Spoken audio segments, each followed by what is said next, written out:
Welcome to session number 33 of auditing subject for the BBA 6th semester. In this class, in this session, we'll be watching for the purchase of investments and capital expenditure. Both these are about the investments which are not revenue in nature, expenses which are capital in nature, maybe payment towards fixed asset purchase, purchase of land, building, etc. And it's talks also about investment made in stocks and debentures and shares of other organizations. Let us first go through the watching of payment of capital expenditure. Payment of capital expenditure refers to the payment made for the acquisition of or purchase of fixed assets such as land and buildings, plant and machinery, patents, copyrights, furnitures, etc. When I say capital expenditure, ನಮ್ಮ ಬಿಸ್ನೆಸ್ಸಿಗೆ ಅನುಕೂಲ ಆಗುವ ಹಾಗೆ ಅಸೆಟ್ಸನ್ನು purchase ಮಾಡಲಿಕ್ಕೆ land and buildings factories ಕಟ್ಕೊಳ್ಳಿಕ್ಕೆ offices ಕಟ್ಕೊಳ್ಳಿಕ್ಕೆ land and ಬಿಲ್ಡಿಂಗ್ಸನ್ನು acquire ಮಾಡಲಿಕ್ಕೆ ಮಷಿನರಿಯನ್ನು ಪರ್ಚೇಸ್ ಮಾಡಲಿಕ್ಕೆ ನಾವೇನು ಹಣವನ್ನು ಇನ್ವೆಸ್ಟ್ಮೆಂಟ್ ಮಾಡ್ತೇವೋ ಅದನ್ನು ನಾವು ಕ್ಯಾಪಿಟಲ್ ಎಕ್ಸ್ಪೆಂಡಿಚರ್ ಅಂತ ಕರೀತೇವೆ.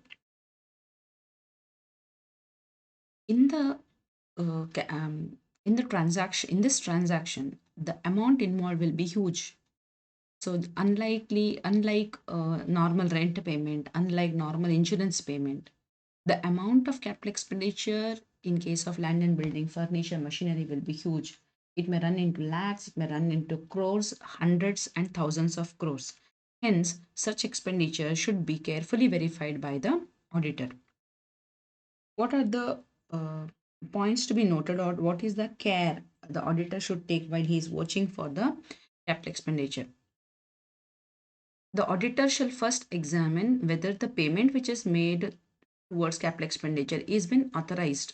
ಸೊ ಒಂದು ಲ್ಯಾಂಡ್ ಆ್ಯಂಡ್ ಬಿಲ್ಡಿಂಗ್ ಅಥವಾ ಪ್ಲಾಂಟ್ ಆ್ಯಂಡ್ ಮಿಷನರಿ ಪರ್ಚೇಸ್ ಮಾಡಲಿಕ್ಕೆ ಪೇಮೆಂಟ್ ಮಾಡಿದ್ದೇವೆ ಅಂತ ಹೇಳಿದರೆ ಆ ಪೇಮೆಂಟಿಗೆ ಸೂಕ್ತ ನಿರ್ದೇಶನ, ಸೂಕ್ತ ಆರ್ಡರ್, ಸೂಕ್ತ ಆಥರೈಸೇಷನ್ ಇತ್ತೋ ಇಲ್ವೋ ಅನ್ನೋದನ್ನು ವೆರಿಫೈ ಮಾಡಬೇಕಾಗತ್ತೆ. For which we have to get back to the minutes of the meeting of the board, plus the quotations which have been submitted, plus the orders which have been placed, and any other documentary evidence as may be supplied by the supplier should be considered. Then he shall examine the documents pertaining to the purchase and the ownership of the fixed assets. So fixed assets may be purchased either on complete ownership, or it may be leased out, or it may be on hire purchase basis, installment basis, where the papers have to be examined very carefully to understand the nature of purchase and the ownership of fixed assets. And also sometimes the assets may be mortgaged with the banks to avail the loan. Hence he should also take the bank statements or bankers report on with respect to these particular assets. In certain cases he will not be able to judge.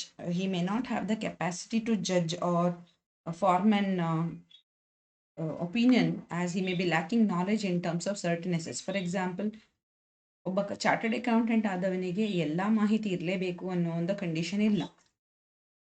In case of scientific expenses or scientific ರಿಸರ್ಚ್ನಲ್ಲಿ pharmaceutical company ಏನೋ ಒಂದು research ಮಾಡೋಕ್ಕೆ ಅದಕ್ಕೆ ಏನೋ ಒಂದು investment ಮಾಡುತ್ತೆ. Chartered accountant may find out the amount which has been spent, but whether it is really worth it, whether it is feasible amount which is spent or not ಅನ್ನುವ ವಿಷಯಕ್ಕೆ he may not have the enough knowledge. Then he may have to do his own research, or he may have to take the help of a qualified personnel. Similarly, in case of legality of the ownership, he better take the legal advice of advocates or lawyers who are professional. Legal consultancy ತಗೊಳ್ಳೋದು ಈ ನಿಟ್ಟಿನಲ್ಲಿ ಒಳ್ಳೆಯದು. Then examine the invoices and the receipts obtained from the supplier for the fixed assets and to ensure that the payments have been made. Fixed ಅಸೆಟ್ಸನ್ನು purchase ಮಾಡಿದ್ದಕ್ಕೆ ಪ್ರತಿಯಾಗಿ ನಾವು payment ಮಾಡಿದಾಗ ಆ ಪೇಮೆಂಟನ್ನು ಸಬ್ಸ್ಟೆನ್ಷಿಯೇಟ್ ಮಾಡಲಿಕ್ಕೆ, ಆ ಪೇಮೆಂಟನ್ನು ಎತ್ತಿ ಹಿಡಿಲಿಕ್ಕೆ ಅಥವಾ ಆ ಪೇಮೆಂಟನ್ನು ಸಮರ್ಥಿಸಿಕೊಳ್ಳಲಿಕ್ಕೆ ಅಗತ್ಯವಿರುವ ಇನ್ವಾಯ್ಸು ಕಾಂಟ್ರಾಕ್ಟ್ ಲೆಟರ್ಸು, ರಿಸಿಟ್ಸು ಇದನ್ನು ನಾವು ಸಪ್ಲೈಯರಿಂದ ಪಡ್ಕೊಂಡಿಟ್ಟಿರಬೇಕು. ಅದನ್ನು ಈಗ ವೆರಿಫೈ ಮಾಡಬೇಕಾಗತ್ತೆ. This is to ensure that the payments have been made to the people. So ಅಷ್ಟು ದೊಡ್ಡ ಮೊತ್ತದ ಅಮೌಂಟ್ ಸರಿಯಾದ ಪರ್ಸನಿಗೆ ಪೇಮೆಂಟ್ ಆಗಿದೆ ಅನ್ನೋದನ್ನು ಕನ್ಫರ್ಮ್ ಮಾಡಲಿಕ್ಕೆ ಈ ಸ್ಟೆಪ್ ಹೆಲ್ಪ್ ಮಾಡುತ್ತೆ. He should also see that all expenses incurred for acquisition, carriage, installation, such as legal charges, stamp duty, registration fees, etc., are capitalized. The accounting principle says when we are acquiring an asset, all the expenses incurred to make the asset available in the organization until it is put to use, these expenses are to be capitalized. So installation, carriage, registration ಇದೆಲ್ಲವೂ ನೋಡುವಾಗ revenue expenditure ಅಂತ ಕಂಡ್ರೂ ಕೂಡ ಇದೆಲ್ಲ incur ಮಾಡೋ ಉದ್ದೇಶ ಆ ಅಸೆಟನ್ನು ನಮ್ಮ ಆರ್ಗನೈಸೇಷನಲ್ಲಿ install ಮಾಡಬೇಕು, ಆ ನಮ್ಮ ಆರ್ಗನೈಸೇಷನ್ ಯೂಸ್ ಮಾಡಲಿಕ್ಕೆ ಯೋಗ್ಯ ಮಾಡಲು ಖರ್ಚು ಮಾಡಿದಂಥದ್ರಿಂದ ದೀಸ್ ಎಕ್ಸ್ಪೆನ್ಸಸ್, ಈ ಖರ್ಚುಗಳನ್ನು ನಾವು ಕ್ಯಾಪಿಟಲ್ ಅಸೆಟ್ನ ವ್ಯಾಲ್ಯೂ ಒಟ್ಟಿಗೆ ಆ್ಯಡ್ ಮಾಡಿಕೊಂಡು ಅದನ್ನು ಅಸೆಟ್ ಅಕೌಂಟಿಗೆ ಡೆಬಿಟ್ ಮಾಡಬೇಕು. ಇದು ಆಗಿದೆಯಾ ಅಂತ ಚೆಕ್ ಮಾಡಬೇಕು. So sometimes errors of principle may occur at this place where the accountant may treat these legal charges, carriage and installation as revenue expenditure. So he should be careful to see that the payments of these expenses are vouched along with the receipts given by the payees and the expenses have been capitalized. Proper distinction between capital revenue ಆಗಿದೆಯಾ ಅಂತ check ಮಾಡ್ಕೋಬೇಕು. Then he should also vouch the cash book entries for the payment of capital expenditure. Generally ದೊಡ್ಡ ಮೊತ್ತದ payment ಆಗುವಾಗ cash payment ಮಾಡಿದ bank through ಅಕೌಂಟಿಗೆ transfer ಮಾಡುವಂಥದ್ದು check issue ಮಾಡಿರ್ತಾರೆ. For which entry will be passed in the cash book. Cash ಬುಕ್ನ payment ಸೈಡ್ನಲ್ಲಿ ಈ ಕ್ಯಾಪಿಟಲ್ ಎಕ್ಸ್ಪೆಂಡಿಚರ್ ಪೇಮೆಂಟ್ ಮಾಡಿದ್ದಕ್ಕೆ ಒಂದು ಎಂಟ್ರಿ ಪಾಸ್ ಆಗಿರ್ತದೆ. So that payment entry cash ಬುಕ್ಕಲ್ಲಿ ಇದೆಯಾ ಅನ್ನೋದನ್ನು ಚೆಕ್ ಮಾಡುವಂಥದ್ದು. Then whether the same entry has been posted to the respective ledger account. So let us take, we are buying a huge machinery from Lakshmi Machine Works, Coimbatore, which is very famous for large machineries. Now let us take we are buying from them 50 lakh machineries. Now the entry should be there in the cash book on the receipt side of the cash book by Lakshmi Machine Works. The payment has to be shown, and also in the ledger account in the Lakshmi Machinery Works account, the amount which has been paid must be shown. Now this happens only in case of deferred payment. So machinery ಬಂದಾಗಿದೆ ಆಮೇಲೆ payment ಮಾಡುವಾಗ ಬರುತ್ತೆ. But if it is a normally it will not be a cash purchase immediately, it will be done, but an asset account or it may be like a direct purchase, cash account debtor, asset account debtor to cash account. So the concerned asset account must be debited with the amount of payment which has been made to the supplier. Then this is very important that the auditor shall make a physical examination. Now what is physical examination? I may call up and I may present you the document telling that I have brought this machinery, so much amount has been paid, quotations, invoices, all may be presented. ಕಾಗದ ಪತ್ರದಲ್ಲಿ ಅದು ಇದೆ, but physically ಕೂಡ ಆ asset ಅಸ್ತಿತ್ವದಲ್ಲಿ ಇದೆ ಅನ್ನೋದನ್ನೇ asset auditor confirm ಮಾಡಬೇಕು. This is called physical stock verification. So not only your inventories will be valued physically, but also the assets which have been held by the organization will be called for physical verification. We have seen some incidences where the bills have been passed when bridge ಇಲ್ಲದೆ bridge construct ಮಾಡಿದ್ದಕ್ಕೆ bill pass ಮಾಡಿದ ಕೆಲವೊಂದು instances ಅನ್ನು ನೀವು ಕೇಳಿರಬಹುದು. So ಹಾಗೆ ಆಗಬಾರ್ದಾದ್ರೆ the auditor himself must visit the site and check for the machineries which have been purchased or building which has been under construction. The work in progress detail, contractor na details ಅನ್ನು ಪಡ್ಕೊಂಡು work in progress report ಅನ್ನು ಪಡ್ಕೊಳ್ಬೇಕು. This will confirm the existence of the capital asset. The next is about verifying the expenditures that are classified into revenue and capital expenditure. Expenses ನಲ್ಲಿ revenue ಮತ್ತು capital ಅನ್ನುವ ಎರಡು ವಿಧ. Revenue is that which helps in maintaining the assets, upkeep the assets for its regular performance, whereas capital expenditure are those which are incurred very rarely or occasionally. This will be to bring an asset into existence or to improve its to upgrade its existing capacity. So in that case, we call it capital expenditure. Whether the proper distinction has been made and the expenses have been treated correctly. This is the question that will arise. For example, I buy a building which is already constructed. Readymade ಒಂದು ready construct ಆದ building ಇದೆ. ನಾನು ಅದನ್ನು purchase ಮಾಡಬೇಕಾದ್ರೆ I will get the building whitewash ಮಾಡಿಸ್ತೇನೆ. So then what will happen is the whitewash expenses will be added to the cost of the building, because first time when I'm taking the delivery of the particular building, before even I start to use it, I have got it whitewash. So building cost ಒಟ್ಟಿಗೆ whitewash expenses add ಮಾಡಿ ಎರಡನ್ನು ನಾನು ಸೇರಿಸಿ capitalise ಮಾಡ್ತೇನೆ. This is capital expenditure. After 3 years, I again decide to go for a whitewash.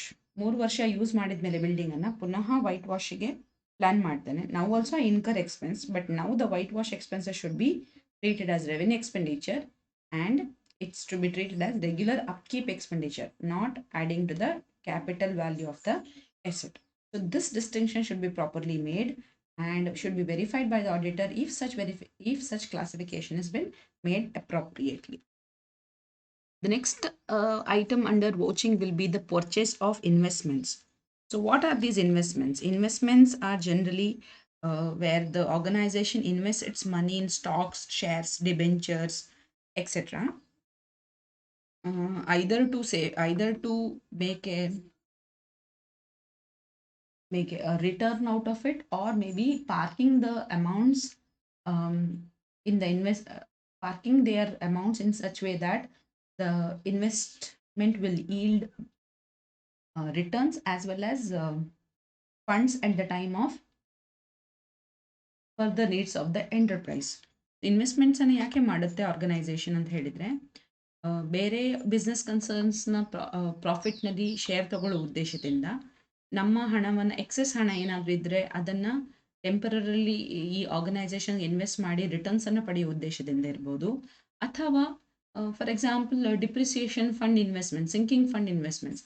ನನಗೆ ಒಂದು ಎಸೆಟನ್ನು ಮುಂದಕ್ಕೆ ಒಂದು 8-10 ವರ್ಷ ಆದಮೇಲೆ I have to buy a new asset ಆದರೆ ನಾನು systematically I go on investing in some fund, so that 8-10 ವರ್ಷ ಆದಮೇಲೆ ಆ ಫಂಡನ್ನು ನಾನು ರಿವೋಕ್ ಮಾಡಿ ಆ ಹಣವನ್ನು ಹೊಸ ಎಸೆಟ್ ಪರ್ಚೇಸ್ ಮಾಡಲಿಕ್ಕೆ ಯೂಸ್ ಮಾಡ್ಬೋದು. ಸೊ ಸಿಸ್ಟಮ್ಯಾಟಿಕ್ಲಿ ಹಣವನ್ನು ಒಂದು ಕಡೆ ಪಾರ್ಕ್ ಮಾಡಲಿಕ್ಕೆ ನಾನು ಈ ಪರ್ಟಿಕ್ಯುಲರ್ ಇನ್ವೆಸ್ಟ್ಮೆಂಟ್ಸ್ಗಳನ್ನು ಯೂಸ್ ಮಾಡ್ಬೋದು. Again, the amount involved in investments will be huge, so hence the auditor must ensure that the purchase of the investments is duly authorized by the appropriate authority. ಸರಿಯಾದ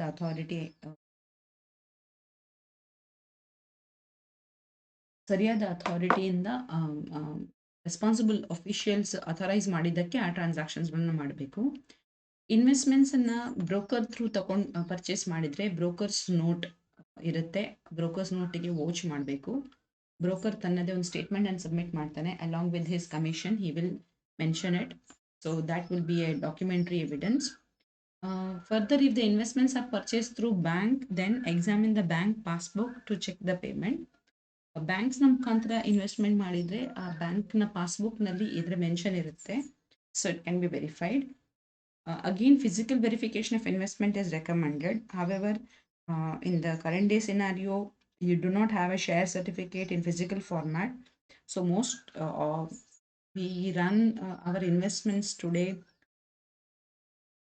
with the help of agencies like CDSL and NDSL, who help depositories who help us in maintaining our investments in digital format. So a statement of account from the NDSL from the depositories will help us to verify the investments which are been purchased in the name of the client.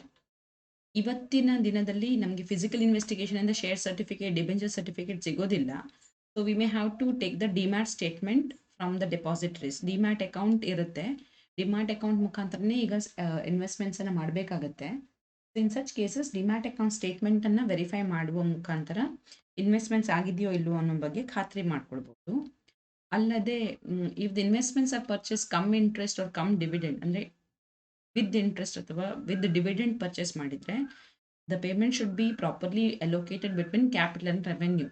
The amount you pay for the interest portion or the dividend portion should be treated as revenue payment, and amount paid for purchase of the asset is to be treated as capital payment.